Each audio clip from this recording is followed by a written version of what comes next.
Well, hello. Welcome to the Great American Stampin Show. I am Julie Salva. You are at Stamp and Shine with Julie Salva, and I am wearing a crown. Because you can have pajama type clothes on, greasy hair, but put a crown on because you won last week's episode of the Great American Stampin Show, and you're killing it. This is the card that won. It is a flip flop card. And if you want to learn how to do it, it really is easy. Flip flop, and it is in episode 15, last week's episode. So look for the sketch 15, episode 15 episode. That's a lot of times I said episode. I would not have chosen to do that. Anyway, and you will learn how to do it. So what is the Great American Stampin' Show if you just happen to stumble into this little corner of the YouTube? Well, it is a friendly-ish competition between 4 friends and stampers. Each week, we choose a sketch from the Stampin' Up! Idea book, and then we all create our card, and then you vote for the winner by watching the videos. So this week, week 16, technology has not improved. Still showing you the backwards numbers. That's the sketch. But I'm excited for you to see my card. I really like it. And I'm sure the other girls, Brandy, Jody, and Shannon, will have amazing projects too. So you know the drill. Watch my video, go to the description, get the links to their videos, watch theirs, and then vote for the card that you like best by clicking thumbs up here on YouTube. So my card is simple this week. There's no fun fold. There's nothing like that. It's just elegant. This is it. It is an elegant metallic card. I have embossed. If you're new, you're going to learn how to do that. I'm using metallic paper. I'm using some new product, brushed gold foil. So let me show you how I made it. Okay, it is week 16. We are doing sketch number 16. Pretty simple sketch, and I'm excited about mine, but I want to show you one thing that has nothing to do with this. Since I won last week, I'm taking authority as the queen. Look at my nails. This is something, it's called cat eyes. And when you move them, like they kind of change color. Like see how they kind of look green down there when I move them down. And I mean, you guys, I'm mesmerized. I'm mesmerized by my nails. Anyway, okay, so now I've said it. So once again, back to 16. The card that I have designed for you guys today is really an elegant card. It is a simple and elegant card. So I showed it to you real quick.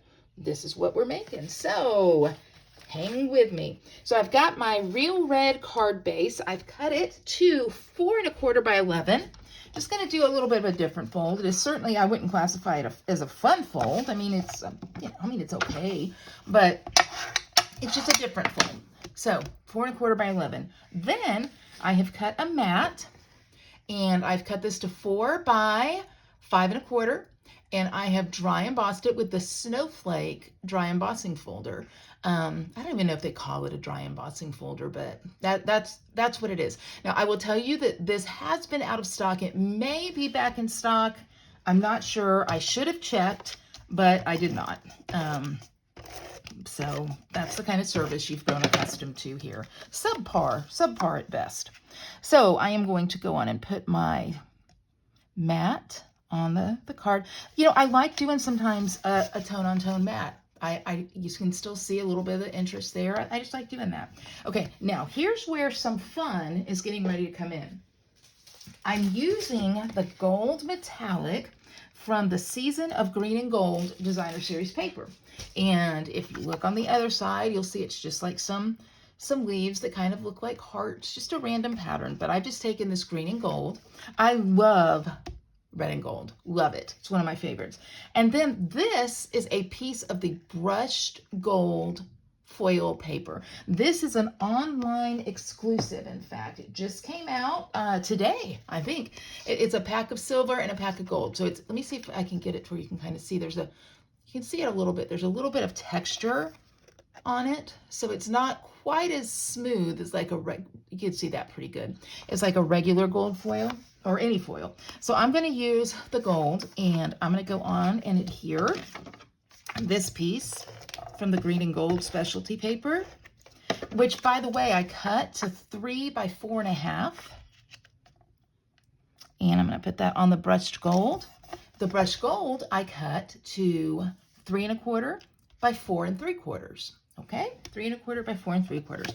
Now let's set that aside because I have to have a focal point. If you remember the sketch, let me show you again. In the sketch, we have that focal point there. So let me show you what I'm doing for the focal point. I went back, I'm going old school. I am doing something, you know what's coming, that I have not done in, I don't know, probably a year. One of the reasons is because we were kind of out of embossing powder for a long time. But it's back and I'm going to emboss. So I'm going to do some gold embossing for my sentiment. I've got my little bean bag here filled with powder. And now I'm going to talk to the newbies here, okay? Because some of you guys are like, we've embossed for years. But you know what? You were a newbie at one point and somebody out there may be a newbie. If you are, leave it in the comments so I know you were there. Anyway, the reason that I use that powder is it removes the static from the paper, and that's going to be important in just a minute.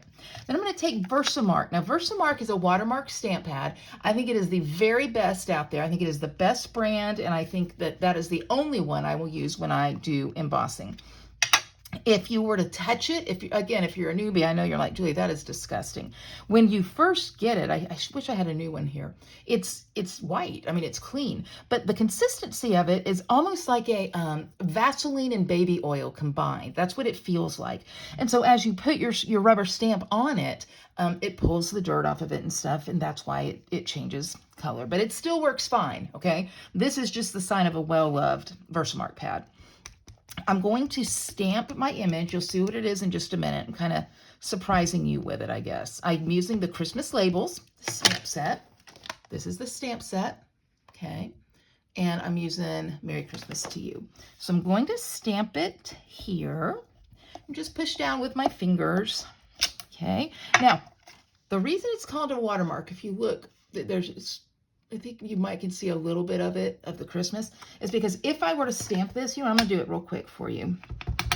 On a piece of solid colored cardstock, you would be able to see it, see?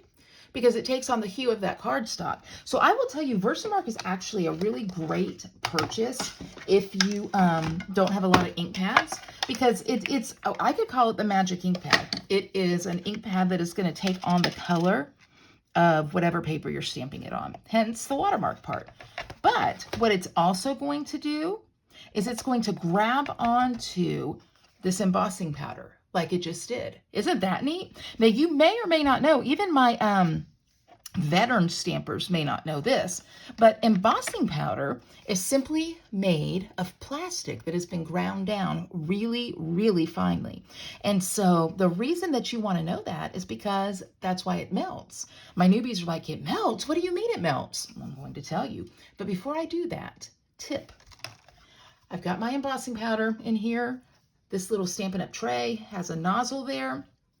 I'm going to go on and put my embossing powder back in the container, because my veterans will tell you right now that if you don't, you are guaranteed to accidentally, I don't care how much you try, I do not care, you will accidentally hit this tray and embossing powder will fly everywhere. Everywhere. We've all done it. So anyway, so I put my embossing powder right back in here. Now this came at the Wow embossing powder. This is a set of 3 colors, silver, copper, which I bet is gorgeous, and gold.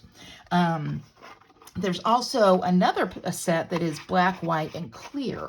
And so that's pretty awesome too. So I'm going to set this aside, my embossing tools. Now, another tip for you. When you stamp in Versamark, you want to go on and and you're going to emboss, you want to get your embossing powder on there pretty quickly. I know I was making some of you nervous when I was doing the watermark right here, because you're like, your Versamark's going to dry, Julie, it's going to dry. And I was a little nervous about that too. But once you get the powder on it, you're in good shape. But here's the thing, newbies. You can't just leave the powder. This isn't like glue, okay? It's not like it's going to hold the powder there. If I were to take my hand and go, what would happen is that powder would come right off. So what I have to do is I have to melt that powder. You're like, melt it? How do I do it? Well, remember I told you it was plastic, so heat is what's going to melt it. So I'm going to take my Stampin' Up! Embossing gun. Now, you can get an embossing gun anywhere, okay? You can get it at any store you want to. And I would encourage you to do it if you like heat embossing. But what I will tell you that I like about this one, and I'm not going to say that this one is better, but I am going to say that it has 2 features that are uncommon. One is that you can get 2 levels of heat. You can see right there. It says like 1 and 2. And then also it has your barrel covered, so there's no chance of burning yourself. It also has a little stand, so you can set it up like that. That may or may not be important to you, but those are 2 features that I like. Now, you can tell that it runs relatively quietly.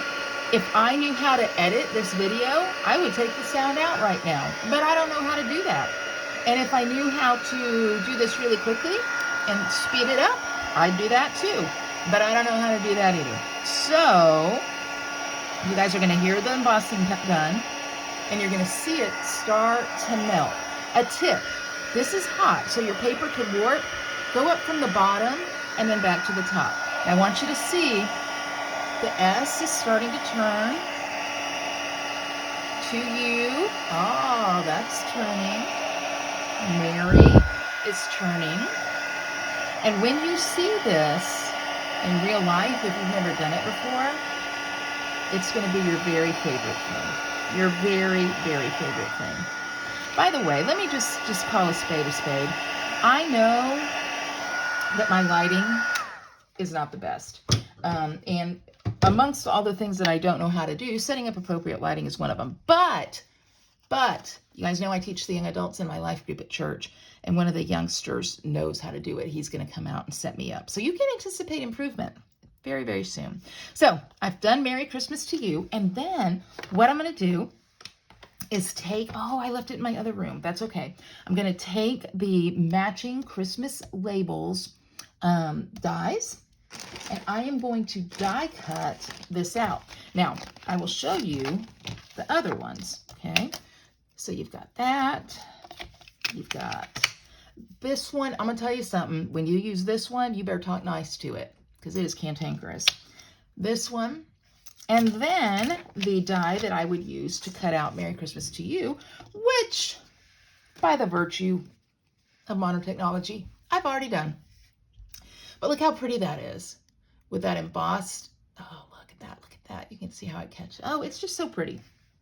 So that is going to be my focal point on my card.